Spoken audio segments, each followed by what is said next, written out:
All right. So now that I'm talking about the student section, I actually realized why I added trophies to the other section of the podcast, because trophies, business wise, is a very smart way to go about things. Now, I don't think trophies for big events is as good, especially like for example, the Saturday tournament with 40 people.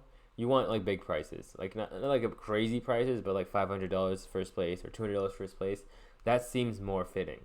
But for like the weekly tournaments, Tuesday, Wednesday, just like the things you do on a weekday, 3 rounds here, 2 rounds there, I think trophies make a lot more sense than having big prizes. Because trophies, I mean, are cheap, but they're also like very meaningful. And it's better for someone to get a trophy on a weekday than to get like $60 on a weekday. Like no one's trying to make like money on a weekday or like some serious money on a weekday. Like it's a bonus. And I think since we're only looking for bonuses, trophies make more sense. And from the organizing perspective, it's way better financially to get a couple trophies than to pay like $100 in prizes. Like for $100, you can get a lot of trophies and you can get them real nice. So 100%, I think trophies make a lot of sense. Now, the other stuff I want to talk about my students um, at the tournament. So 10 of my students played, which was actually 25% of the tournament was my students, and that I still like about half of them didn't play. So there could be up to about 20, 25 students of mine playing. That would be really cool if my students are half the tournament. Um, um, and it was something cool about seeing all my students that they're starting to hang out with each other. Like 3 of these Indian guys are in the same grade in the same school. I think they're in like ninth grade or 10th grade, and they all like hang out. It's just interesting seeing them hanging out together. Like I'm the common thread that brings them together, and it's kind of like a nice thing to see, seeing your students become friends and they can bond over how much work I make them do and the things that I say. And I wonder, I mean, I never really ask them about anything, but I wonder if any of that happens. That'd be funny.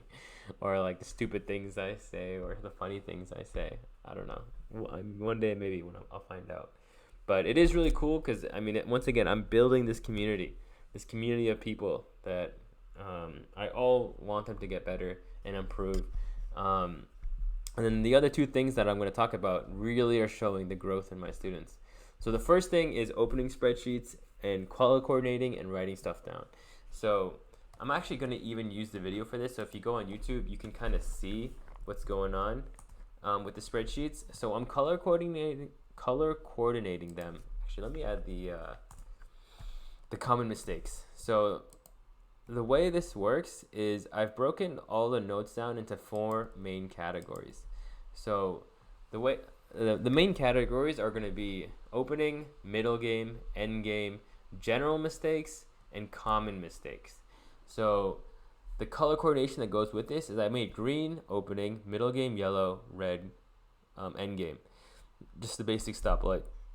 But it goes in order, that way it's a little bit more clear and I guess a bit more obvious which is which. Now, general, I made blue just because blue is a very common color. And then mistakes, I made black and white. And by black and white, I mean white text, black fill. So it really sticks out and it looks like a sore thumb. So every week we'll take notes, put them in the spreadsheet. Actually, this is probably a better example. Just more notes and color coordinate them. That way you can also see the area of chess where you're seeing you need to improve more on. For example, in this spreadsheet, first 2/26, you can see light blue. So generally, there was a lot of mistakes. The week after that, you could see end games were becoming more of a problem. So that's the first thing that I do. The next thing that I'm doing is making opening spreadsheets for everyone. So anytime we learn something in the opening, anytime I'm like, okay, next time you do this, you're going to go to the specific opening. For example, in this, we could say Rosalimo. We did a lot of Rosalimo last class. You would go to Rosalimo. You would add the note that you took that we talked about to the spreadsheet. Actually, something I'm going to add to this even more is I want to put the date down that we learned this lesson. That way you can see how long ago it was, how much you need to review it, stuff like that, which I think is going to make it way more organized and just way more specific on how to improve. Like really the big theme that I'm trying to do with my students to improve and see improvement in my students is just trying to be more and more specific. trying to narrow it down as much as possible, make it as clear as possible what you want to try to improve on.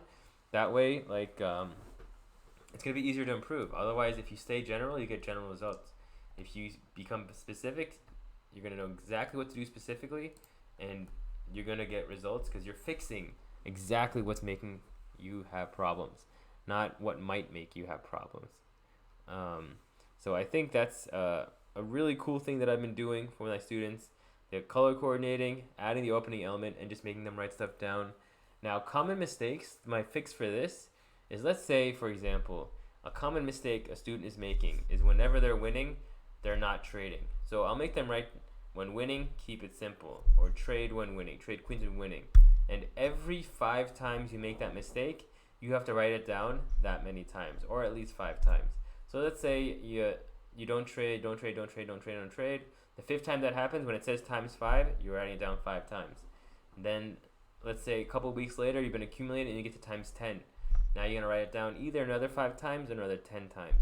That way we're really reinforcing what the common mistake is. That way we're going to be very conscious about not making that mistake. And if you write it a million times, I would think eventually you start really being paranoid about it and making sure it doesn't happen. So that's going to be another great way to solve mistakes.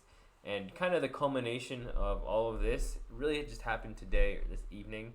One of my students, his rating was like 400. And this guy, like, in the beginning, he was slacking off. I had to be really serious with him. But now this kid is becoming a gangster. Like, he's worked really hard. He's pretty much practicing every day. He's writing it all down in his spreadsheet. And today, so he was 461 after maybe 3-4 tournaments, and he played a 1200 today. He wasn't even winning. He literally just had some pressure, and the 1200 offered him a draw. And this guy didn't even know what to do. Neither of them really knew what to do. So one thing when offering a draw is you make your move and then you offer a draw. This kid offered a draw when it was his move, and then asked if he could pause the clock while the opponent thought. So obviously you can't do that. So he made a move, offered a draw. My student thought for a sec, thought for a bit. It was under 5 minutes as well. And it wasn't like he's just winning. He was literally just had pressure, and he was lower on time. He was in time pressure. And then he makes a move, declines the draw, and then finds a very nice tactic. There's actually a sequence of tactics.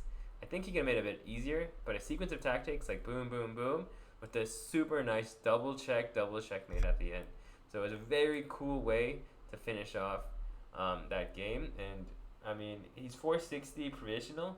After this game, he might be 600-700. And it's really cool to see, because I think he started at like 100 or 200, and he's just been working, just grinding, grinding. And now, I mean, he's really starting to see the results. And I really think this is going to help his confidence too. Knowing that you can beat this level of person will 100% help you in your future games. And that is why I say, like, if you can play a tournament, if you can practice, go for it. Because you never know, like, which tournament's going to really give you that confidence, give you that knowledge that, hey, I can beat these people. On the flip side, like, sometimes you're going to take some beatings at some tournaments. So, I mean, I guess be careful with it, but have that balance of, like, if I can play, in the beginning it's all about reps, and then as you get better and better and later, you decide to pick your battles a little bit more. So that has been kind of what's going on with my students. Honestly, just super cool stuff. I'm very happy with my students. I mean, especially, like, I haven't played a tournament now for about 2 weeks, so it's been more in the groove of things. And as long as I'm here and present, my students are present and working hard, and that is a good thing for sure. All right, so that's it for the student section.